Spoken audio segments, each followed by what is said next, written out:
আসসালামু আলাইকুম। কেমন আছো সবাই? আমি সাজিদুল ইসলাম, স্যার সলিমুল্লাহ মেডিকেল কলেজে পড়াশোনা করছি। এখন আমি তোমাদের পড়াবো জুওলজি চ্যাপ্টার 6, অর্থাৎ excretion and excretory product. So এই চ্যাপ্টারের শুরুতেই তোমাকে জানতে হবে এক্সক্রিশন কী। তার আগেই একটা ছোট্ট ইন্ট্রোডাকশন দিয়ে নেই। দেখো, আমাদের বডিতে each and every moment lot of biochemical reactions হচ্ছে।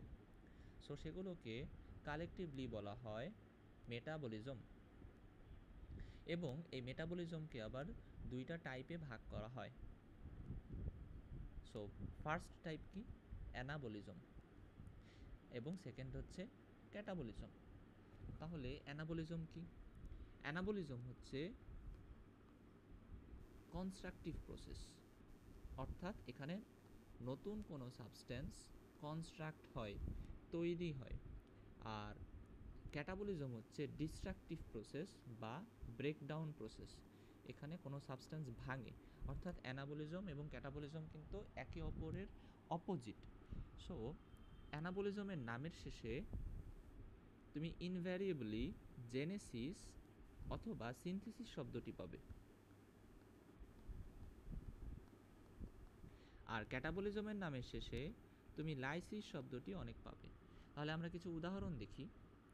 দেখো, অ্যানাবলিজমের একটা ক্লাসিক উদাহরণ আমরা বোটানিতে পড়ে এসেছি, ফটোসিনথেসিস। তাহলে এখানে কিন্তু সিনথেসিস শব্দটি আমরা পাচ্ছি। কি হয় ফটোসিনথেসিসে? এখানে কার্বোহাইড্রেট সিনথেসাইজড হয়, তৈরি হয় in presence of light. So লাইটের উপস্থিতিতে কার্বোহাইড্রেট তৈরি হয়, এই জন্য লাইটের কারণে এখানে নামের আগে ফটো এসেছে, এবং সিনথেসিস মানে তো তৈরি হওয়া, আমরা একটু আগেই বলেছি। তারপরে গ্লাইকোজেনেসিস, এখানে গ্লাইকোজেন সিনথেসাইজড হয় বা তৈরি হয়, তাহলে গ্লাইকোজেন তৈরি হওয়ার প্রসেস গ্লাইকোজেনেসিস, তৈরি হলো গ্লাইকোজেন। তারপর gluconeogenesis, they all are examples of anabolism. So গ্লুকোনিওজেনেসিসে কী হয়?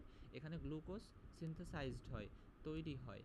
বেসিক্যালি এখানে নন কার্বোহাইড্রেট সোর্স থেকে কার্বোহাইড্রেট অর্থাৎ গ্লুকোজ সিনথেসাইজড হয়। আর ক্যাটাবলিজমের নামের শেষে কি থাকে?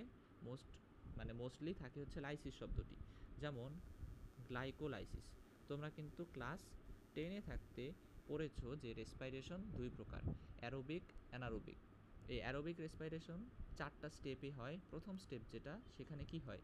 গ্লুকোজ ব্রেকডাউন হয়ে পাইরুভিক অ্যাসিড পাওয়া যায়, এবং এই স্টেপের নাম কি? গ্লাইকোলাইসিস। তাহলে এখানে কিন্তু গ্লুকোজটা ব্রেকডাউন হচ্ছে, তাহলে এটা একটা ক্যাটাবলিক প্রসেস। আবার পরের যে 3টা স্টেপ, সেখানেও আসলে ব্রেকডাউন হয়, তাহলে রেসপাইরেশন কিন্তু একটা ক্যাটাবলিক প্রসেস।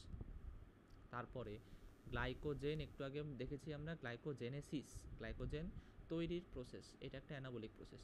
আবার গ্লাইকোজেন ভাঙ্গার যে প্রসেস, সেইটার নাম হচ্ছে গ্লাইকোজেনোলাইসিস। তাহলে গ্লাইকোজেন ভাঙ্গার প্রসেস, এটা একটা ক্যাটাবলিক প্রসেস। এখন এই যে ক্যাটাবলিক প্রসেস হচ্ছে আমাদের বডিতে, ক্যাটাবলিক প্রসেসে কি হয়? এ লট অফ ওয়েস্ট ম্যাটেরিয়াল তৈরি হয়। তো ক্যাটাবলিক প্রসেসে ওয়েস্ট ম্যাটেরিয়াল তৈরি হয়, এবং এগুলো কিন্তু আমাদের বডির জন্য হার্মফুল। সো ক্যাটাবলিক প্রসেসে যেই ওয়েস্ট ম্যাটেরিয়ালসগুলো তৈরি হচ্ছে, এগুলো যেহেতু হার্মফুল, আমরা অবশ্যই চাবো বডির বাইরে এগুলো এক্সক্রিট করতে বা রিমুভ করতে বডি থেকে। তাহলে রিমুভাল ফ্রম বডি, এবং যেই প্রসেসে রিমুভ করা হয় সেটাকেই বলে এক্সক্রিশন। আমরা কিন্তু চ্যাপ্টারে প্রবেশ করেছি। তাহলে এক্সক্রিশন কি? এটা হচ্ছে process by which waste material generated from catabolic process are removed from body বা রিমুভড আউট অফ বডি। আচ্ছা, সো এক্সক্রিশনের সাথে রিলেটেড অর্গানসগুলোকে বলা হয় excretory organ. So excretory organ কি? অর্গানস যারা এক্সক্রিশন করে বিভিন্ন ওয়েস্ট ম্যাটেরিয়ালকে। তাহলে এক্সক্রিটরি অর্গানকে আবার দুইটা টাইপে ভাগ করা হয়, একটি হচ্ছে মেইন, আর একটি হচ্ছে অ্যাক্সেসরি।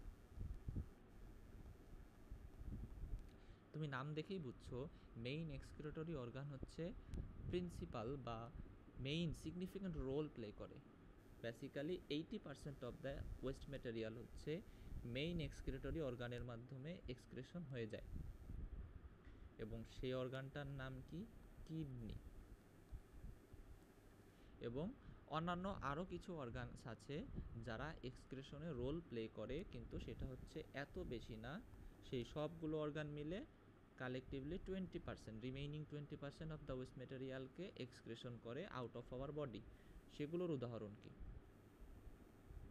এটা একটু পরীক্ষার জন্য জানতে হবে। Liver, lungs, skin, large intestine.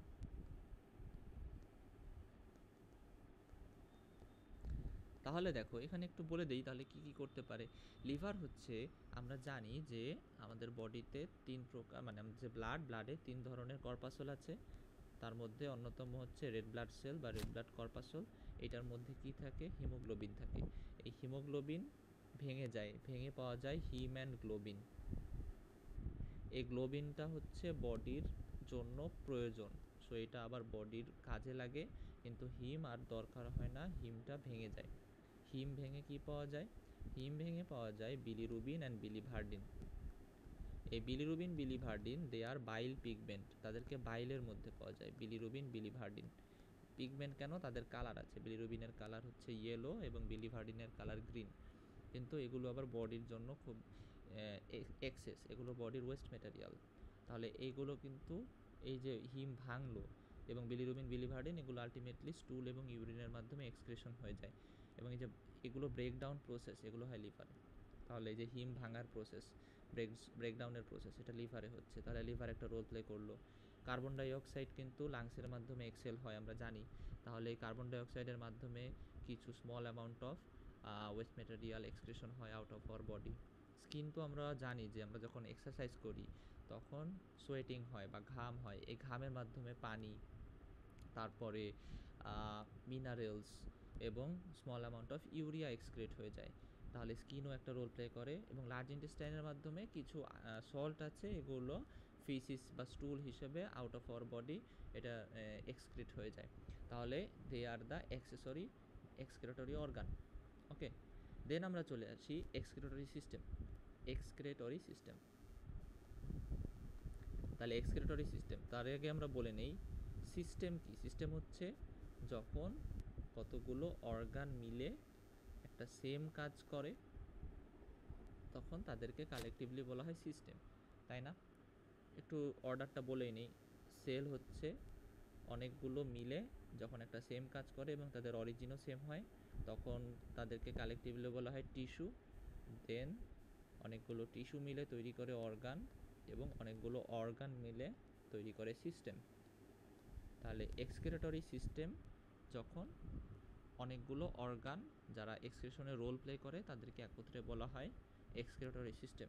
তাহলে আমাদের বডির এক্সক্রেটরি সিস্টেমের ছবিটা একটু আঁকি, হ্যাঁ। সো এক্সক্রেটরি সিস্টেম শুরু হয় কিডনি দিয়ে।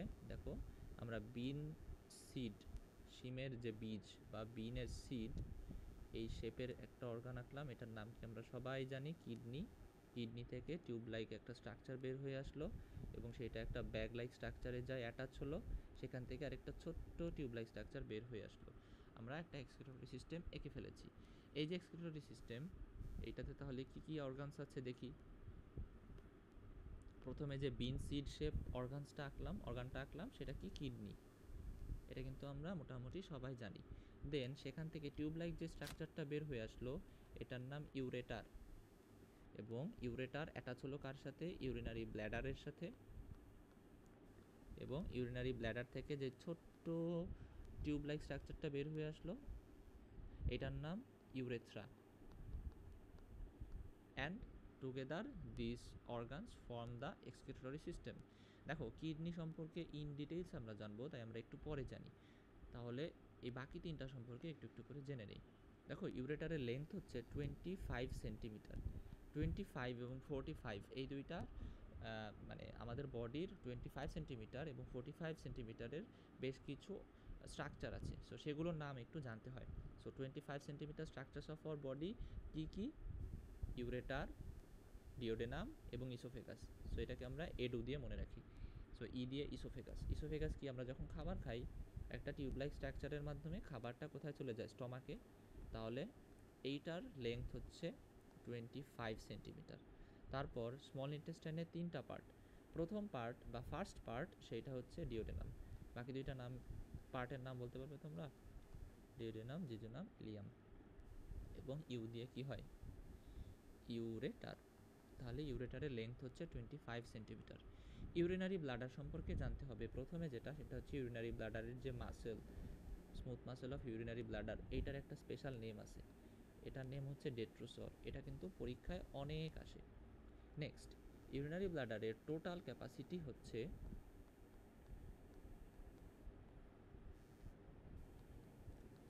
700 থেকে 750 মিলিলিটার। এখন তুমি একটা কথা চিন্তা করে দেখো, তোমার ইউরিনারি ব্লাডারে 750 মিলিলিটার ইউরিন জমা হয়েছে, এর বেশি আরেকটু ইউরিন যদি জমা হয় তখন আর এটা ক্যাপাসিটি অনুযায়ী ইউরিনটাকে হোল্ড করতে পারে না। এর ফলে কি হতে পারে? ইউরিনারি ব্লাডার কিন্তু ফেটে যেতে পারে। সো আমরা অবশ্যই চাইবো না যে ইউরিনারি ব্লাডার ফেটে যাক। এই জন্য সৃষ্টিকর্তা করলেন কি?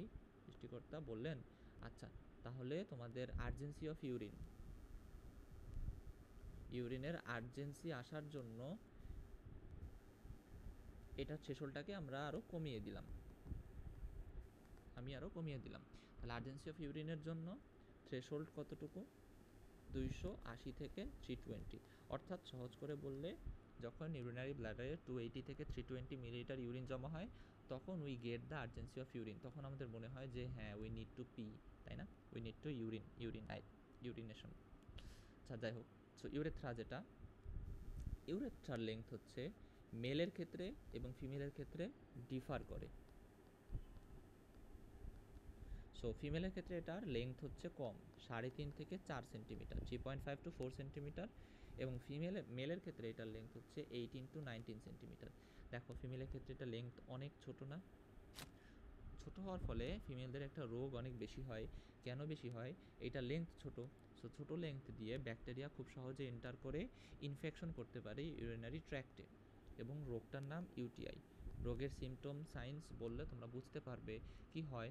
ইউরিনেশনের সময় বার্নিং সেন্সেশন হয়, ফিভার হয়, লোয়ার অ্যাবডোমেনে পেইন হয়, এইগুলো কিন্তু ইউটিআই এর লক্ষণ। আর আরেকটা জিনিস বলে রাখি, মেলদের ক্ষেত্রে ইউরেথ্রা দিয়ে একই সাথে ইউরিন পাস করে প্লাস সিমেনও পাস করে ডিউরিং সেক্সুয়াল অ্যাক্টিভিটি। কিন্তু ফিমেলদের ক্ষেত্রে জেনিটাল ট্র্যাক্ট, এইটার ওপেনিং কিন্তু ইউরেথ্রা না, এটার জন্য আলাদা একটা অর্গান আছে, নাম হচ্ছে ভ্যাজাইনা। সো ইউরেথ্রা কিন্তু মেলদের ক্ষেত্রে একই সাথে এটি ইউরিনারি ট্র্যাক্ট বা এক্সক্রিটরি সিস্টেমের পার্ট, আবার এটা জেনিটাল সিস্টেমেরও পার্ট বা রিপ্রোডাক্টিভ সিস্টেমের পার্ট। বাট ফিমেলদের ক্ষেত্রে urethra only part of excretory system বা ইউরিনারি সিস্টেম। ফিমেলদের রিপ্রোডাক্টিভ সিস্টেমের ওপেনিং আলাদা অর্গানের মাধ্যমে হয়। সো নেক্সট আমরা চলে যাব কিডনি। তো আপাতত তোমাদের ক্লাস এটুকুনি।